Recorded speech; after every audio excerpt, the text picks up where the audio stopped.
Now I'm going to pass you to Carolina Corada so that she can share her heart and her wisdom with you. Hi, this is Carolina Corada. I'm talking to you from the island of Ibiza. And yes, thank you, Sandra. We are together in this program, Seek Within, based on the teachings of A Course in Miracles. I'm really, really happy today to be back here again. I've been traveling. Last week I had the opportunity to go and teach the course at the University of Almeria.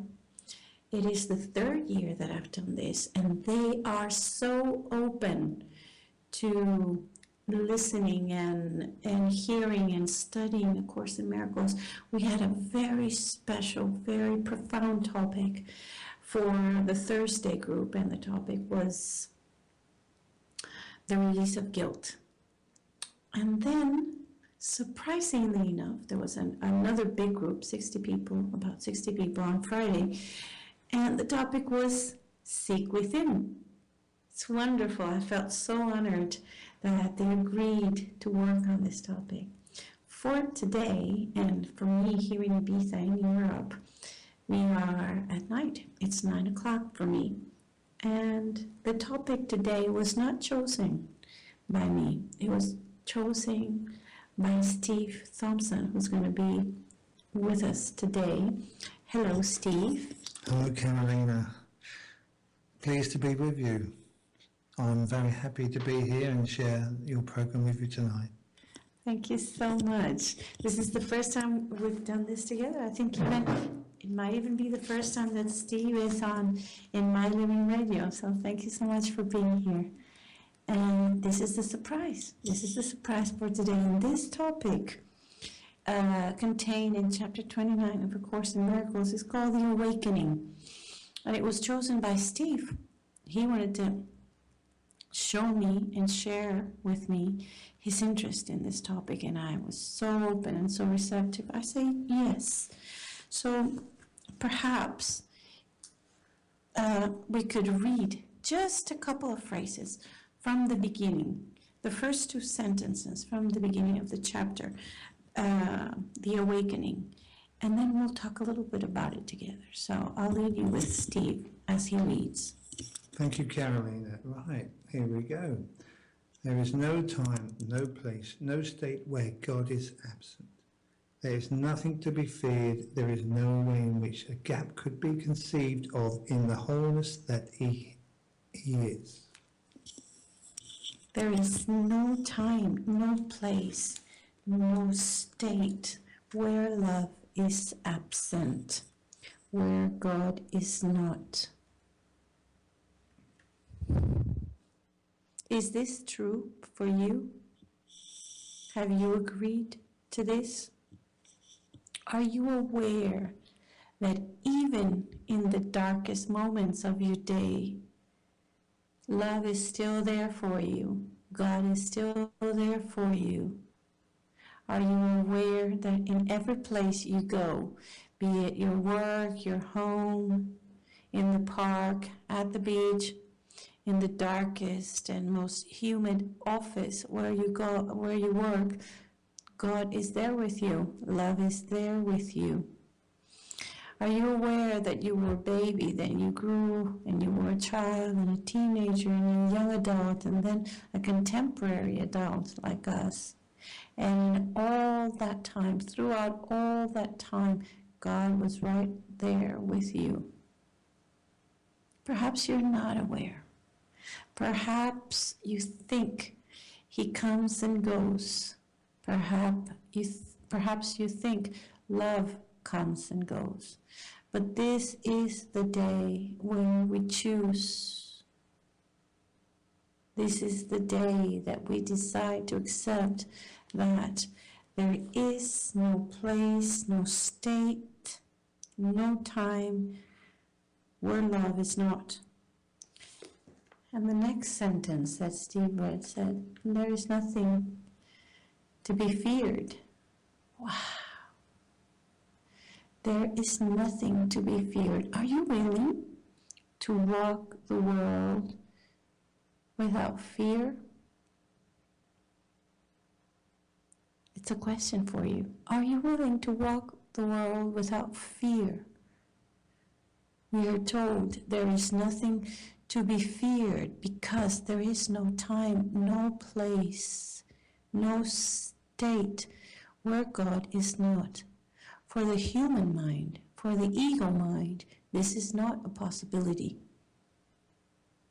For the split mind, for the mind that thinks that it is not responsible for what it sees, this is not a possibility. When we walk the world, the human mind, that is the ego mind, fears the others, fears the weather, fears an accident, fears. Why? Why is that? Do you know why fear is so popular in the human world?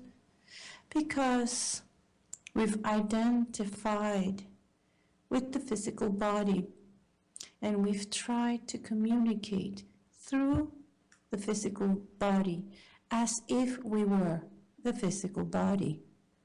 But the truth is, as we know it, as it comes back to us in our awakening, we are shown very gently that we are truly not our bodies, that we are truly not our fears. And I must, and I feel guided to showing you, reading with you, lesson 294. Lesson 294 of the Course in Miracles. And it says, my body is a wholly neutral thing. I am a child of God. I am a child of love. And I can. And can't I be another thing as well? Did God create the mortal and the corruptible? What use has God's beloved creation for that which must die? And yet, a neutral thing does not see death, for thoughts of fear are not invested there. So today, I want to share with you that as we come closer and closer to our awakening, to our discovering of the truth of who we are, we must accept, we are invited to accept that our body is a wholly neutral thing. And its neutrality protects it while it has a use. And then afterwards, without a purpose, it is laid aside. So the body is not sick, nor old, nor hurt. It is but functionless, unneeded, and cast off when it's not needed. So just for today, just for this day, allow yourself to be of service for a while. Allow yourself to feel the usefulness of your presence here. And allow yourself to serve while you are needed, so that the memory of God comes back to you and you do not confuse your brother with a body and yourself with a body. Because the gap between you and your brother is not one of space between two separate bodies. This gap is only in your thoughts. We are invited to come back into the light, to come back into the truth of who we truly are. And remember that there is a possibility,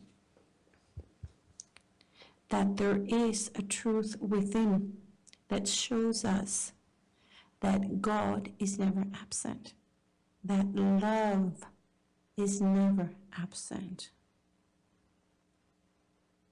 So just for now, just for an instant, relax lay back. I invite you,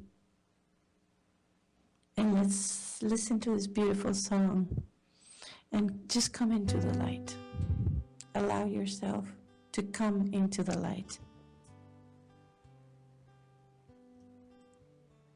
Okay, that was a beautiful song, Come Into the Light. Just beautiful. I have a question for you, Carolina. Would you say the fear of God is the greatest obstacle to peace in our minds? Yes. The fear of God is the fear of love. And the ego mind fears love. The ego mind knows not of love because the ego mind is the separated mind. The ego mind believes in differences, in separation, believes you are there and I am here. And just the thought of brotherhood, the thought of joining with God, the thought of accepting that love, that God is everywhere and in any place, is terrifying for the ego mind.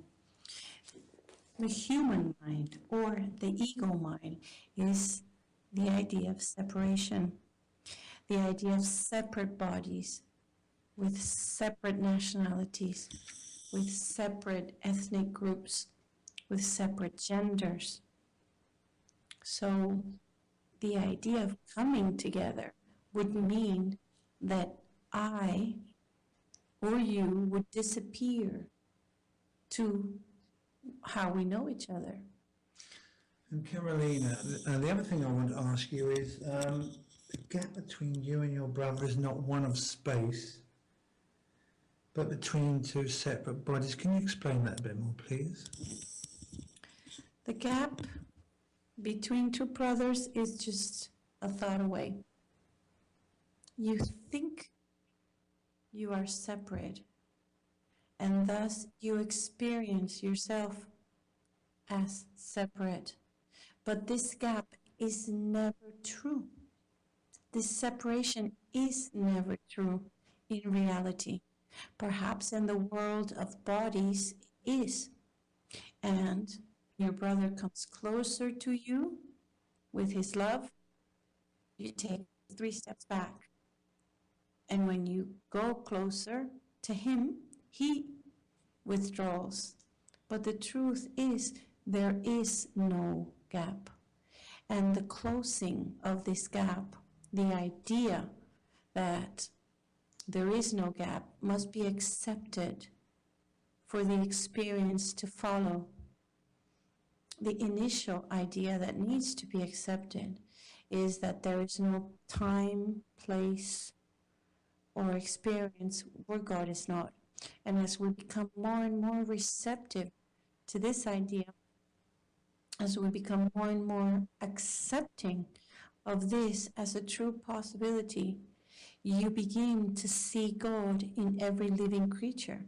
You begin to find love in every circumstance, in every place, even in that job you hate, even in that relationship that you don't like, even in that moment of bodily pleasure. God is included. Love is manifest. And thus, the gap between you and your brother no longer is. But it is always possible for you and your brother to part ways while you still think that you are a body and that he is a body or she is a body. The idea of love, according to the ego, according to the human mind, is that we come together when we want to, because we love each other for a little while, but we will love each other more if we part for a little while, so that we can miss each other, so that we can take a rest from each other, and then we stay apart, apparently, for a little while, and then come together again. This is the idea that the ego manifests as love. But the true end of the gap is when more and more we become receptive to God's love in everything, in everyone, and realize that we can never part from God's love, and neither can my brother.